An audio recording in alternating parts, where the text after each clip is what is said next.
start the fourth module, Embedded System Design Concepts. From the prescribed textbook Shibu KV, the chapters are third and fourth, which are first part of the module 4. So the discussion consists of introduction, characteristics of embedded systems, quality attributes of embedded systems as two category, operational quality attributes and non-operational quality attributes, followed by two case studies. In the first one we are studying washing machine, and the second one we are studying an embedded system in the field of automobiles or automotive industries. A design process is defined as selecting a best model among the available different models, so that the one which we select is going to be implemented or developed in the next phase once we finish design process. Hence, design plays a vital role in the development of embedded system or any embedded system. So since we are developing embedded system, we should select a design which is very particular to the application for which purpose we are developing that embedded system. Say for example, if we wanted to develop an embedded system for air cooler, we should select appropriate design which suits for the air cooler or the AC machine. We should not select a design for micro oven or automotive industries. So whenever we come with the word of design, we will have two subcategories. One is hardware design and another one is software design. The design is a conceptual, that means we have not yet started real connecting the hardware components or in terms of hardware. When the design is defined in terms of software, we have not yet started real programming. So that means we are about to decide what type of hardware or what all hardware we have to use, and what type of software development and which programming language we have to choose for the next phase, which is going to be called as development. So hence the decisions taken in the phase of design will be crucial for the next stage called as development. So I am listing some kind of hardware design and software design as: in the hardware, circuit designing, PCB designing and interfacing of the component, a kind of conceptual designs. Circuit design means we will assume some components like resistors, capacitors, diodes, and based on our expectation or requirement and the characteristic of component what we will take, we will go on arranging according to our expectation, and with the hope of, on the paper it is, with the hope that the circuit will work properly when we go for the next stage, implementation or development. Similarly, we do the base connections on PCB board, and also we will plan for some interfacing of the components or sub-components. So when we go for software designing, what type of programming language we have to use in the next stage when we go for the development of the project or the embedded system, and which type of model we have to select for the development, like waterfall model, spiral model, evolutionary model, which we have to use in the next stage, that should be decided in the phase of design. So we are going to list characteristics of embedded system. So this is going to be a very important question. Application and domain specific. So that means if we wanted to design or develop an embedded system for washing machine, we should be very confident and strict to the application for what we are developing an embedded system, and it should be very specific with its domain of application.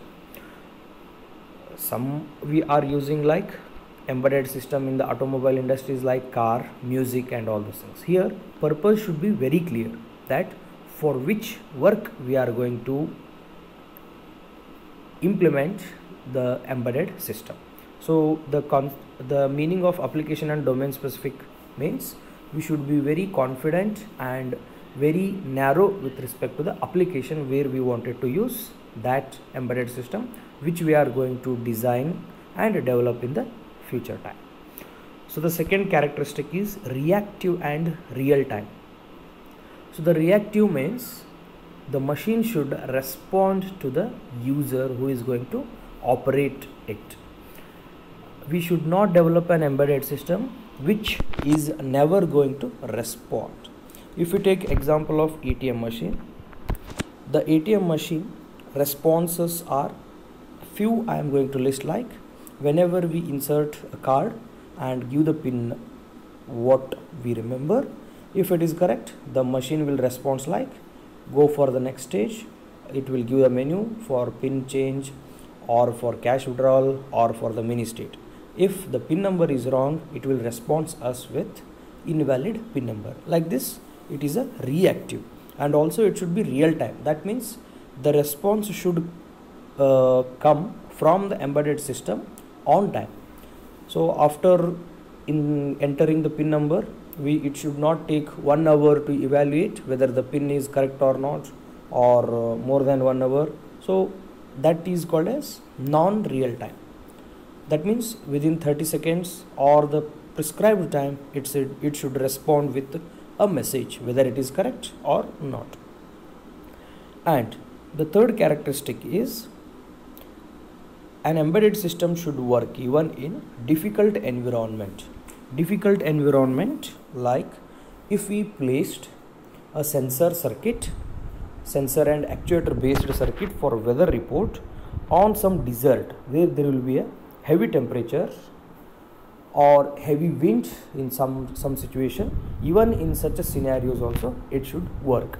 It is not like if only the normal temperature system should work.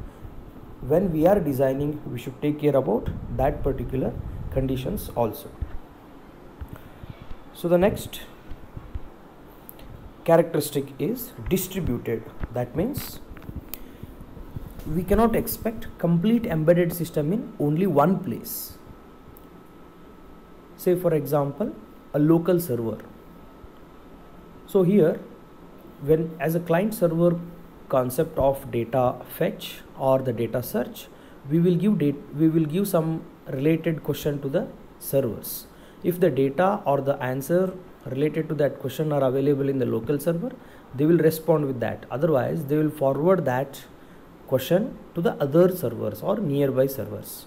So the answer or the data related to that question will be fetched from those servers, and via the local server it will be given back to the client who has requested for that. Here both servers acts as embedded system here, and the local server which has established a link between client and new server acts as local server.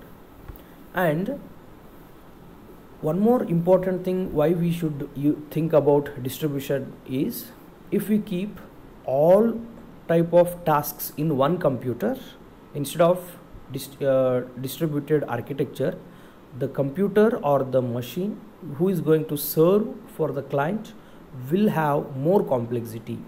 So to divide this complexity and make every component efficient, we are going to use distributed method.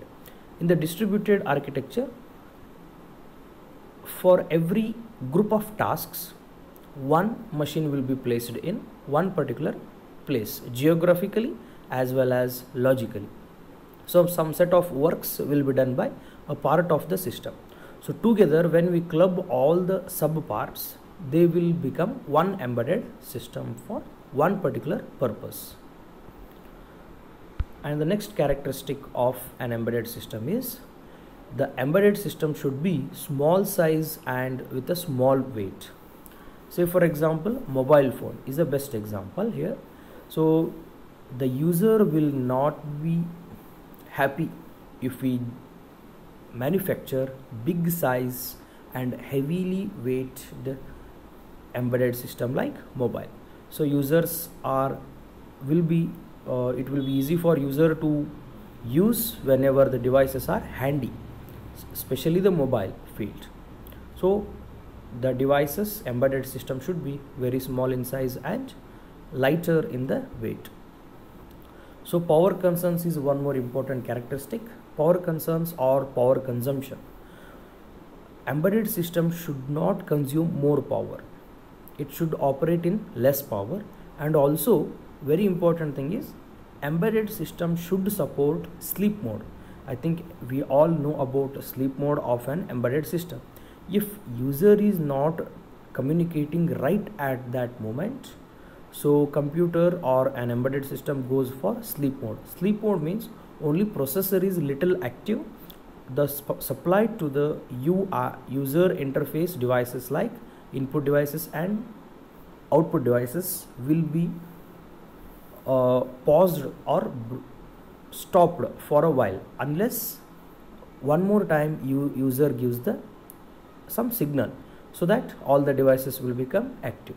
And one more thing about power consumption is, since embedded systems will be major concept is portability, user want to carry it from one place to another place, so he cannot take heavily charged batteries and all those, so he will concentrate on the less sized batteries. So less sized with a more capacity batteries like mobile batteries and all.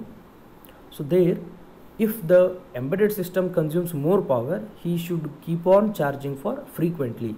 So such an embedded system will not make user happy.